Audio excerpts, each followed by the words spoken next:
Hello, my name is Xonevant. Today is Thursday, January 2nd, and this is your Daily Dose. Today's fan question comes in from Sanad Amsha, and he asked, what was your favorite games/franchises of the last generation? And if you could, please do a top 5. Well, I appreciate the question, and let's get right into my list.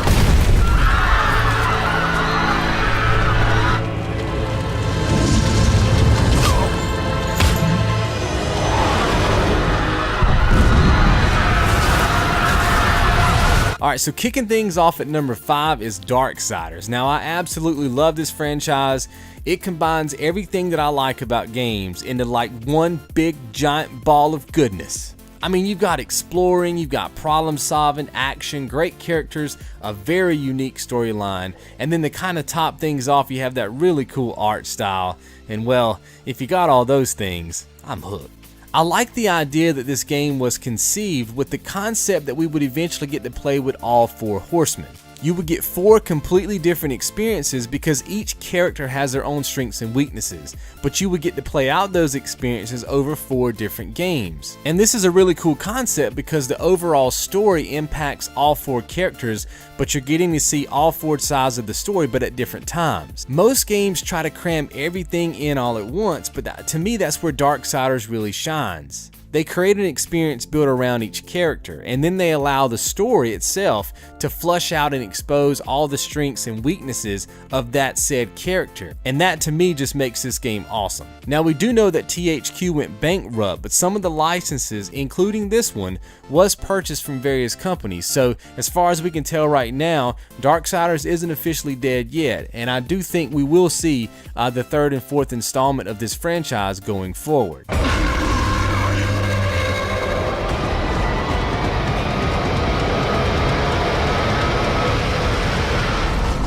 Alright, moving up to number 4, Infamous. Man, I just can't say enough about this franchise. I mean, Cole is an absolute beast of a character. He runs around lighting up noobs with his Darth Vader-like superpowers. You know, one thing that really sticks out though is the karma system. And to be honest, without the karma system, I don't think this franchise would be all that great. Not only did the karma system affect the way that the world interacted with you, but it also affected what kind of powers you got along the way.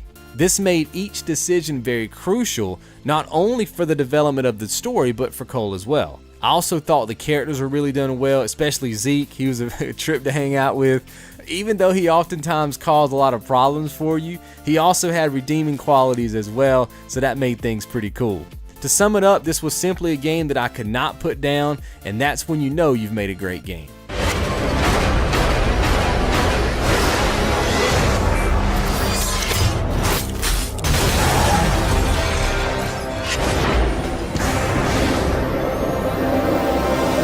Alright, sliding in at number 3 is Demon's Souls. This game takes everything I love about retro games and current gen games and smashes them all together.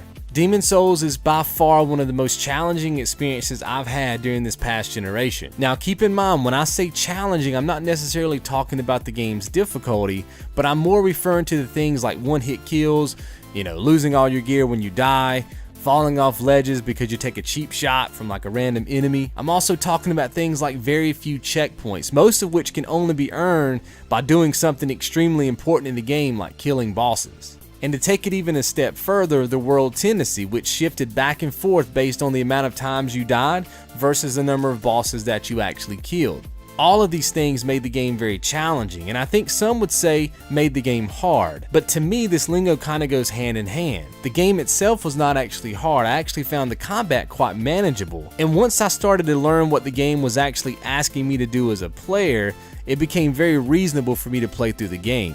The reason why I say it was challenging is because most of my deaths and frustration came from things like falling off cliffs and losing all my gear. But that's what made this game so great, is that it constantly put you in positions that negated your skills and left a lot of the outcome of that particular situation to chance and even luck at sometimes. Now I'm used to this because I played retro games a lot when I was a kid. Retro games did this all the time, and that's why I actually liked them so much. So once I finally played Demon's Souls, I knew that I was in it for the long haul. This game is absolutely fantastic, and if you've never played it, you owe it to yourself to at least give it a shot.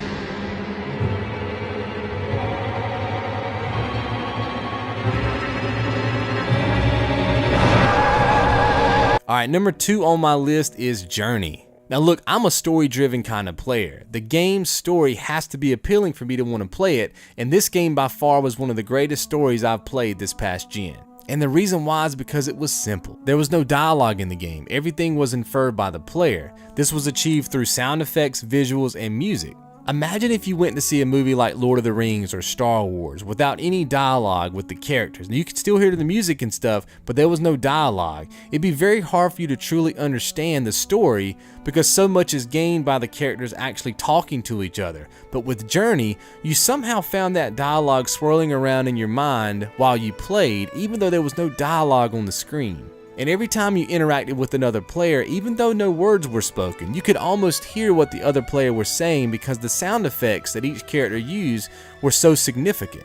Journey was just a fascinating experience and very emotional, which I like that in games.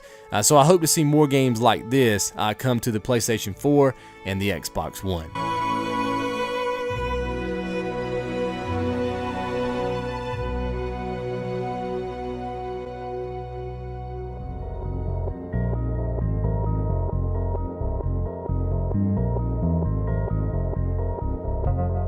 My end is near. In my final hour, I commend my soul to God. May He have mercy on this unholy place. Francis Drake. I don't even know what to say, man. This is my favorite franchise of this past generation. You know, when I grew up, I was a big fan of Indiana Jones, and the first time I played this game, it connected me back to memories that I had when I was a kid. It was also the very first game that I ever played on last generation hardware, so of course, you know, there is some sentimental value there for me as well. This is also the game that I identify most with Sony, you know, for the same reason that I identify Mario with Nintendo or maybe Halo with Microsoft. You know, these games represented the first experience I had on each particular console. Now that doesn't automatically mean that they're my favorites. They have to deliver on story and gameplay and music and visuals and all that stuff, you know, to get that vote, but Uncharted did that. Not only was it the first game I played on last gen hardware, but it also delivered on all those points. The character interaction was top notch, their lip syncing was right on point, and each game kept me guessing to the very end. You know, the combat was great. You could use duck and cover to avoid enemies. You could also do treasure hunting because, you know, you could find all the relics. So this franchise just encompassed everything that I was looking for when I decided to move into last generation hardware, and that's why it's number 1 on my list. Admit it. You love all this as much as I do. So that's it, my top 5 games /franchises of this past generation. Before I let you guys go, let's take a look at a couple of franchises that didn't quite make the cut. Why change now? Yalla! Now don't get me wrong, all these games were amazing in their own right, but they were all a bit too buggy and glitched for me to actually have them as part of my top 5. There's nothing worse than playing an unstable build of a game after you spent your $60 on it, and for that reason alone, these games didn't quite make the cut. Alright, so that pretty much wraps up today's show. Make sure to check out yesterday's video if you want to learn more about the games I'll be playing in January. And today's YouTube spotlight shines on 2 Pro For You games. He's currently doing a lightning staff only challenge on zombies, so I'll go ahead and link you guys to the first video in that series. And don't forget to check out our sub of the day, Eric Henderson. Links are on the screen and in the description, and I will see you guys right back here tomorrow.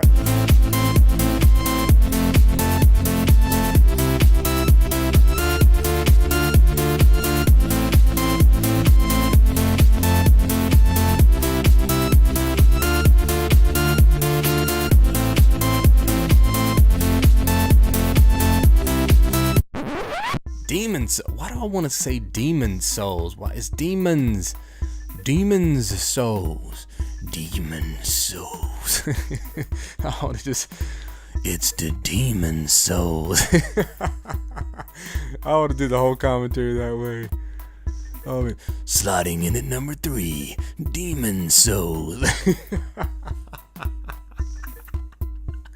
Dude, I would freak people out. And remember, if you go even one day without your dose, monsters will come out of your closet. I swear to God they will. I mean, when you go to sleep at night and you close your eyes, they're there. I mean, you may not think they are, but they are. You guys ever seen Monsters, Inc.? That's the truth, son. And leaving the door open is the worst mistake any employee can make because... It could let in a draft?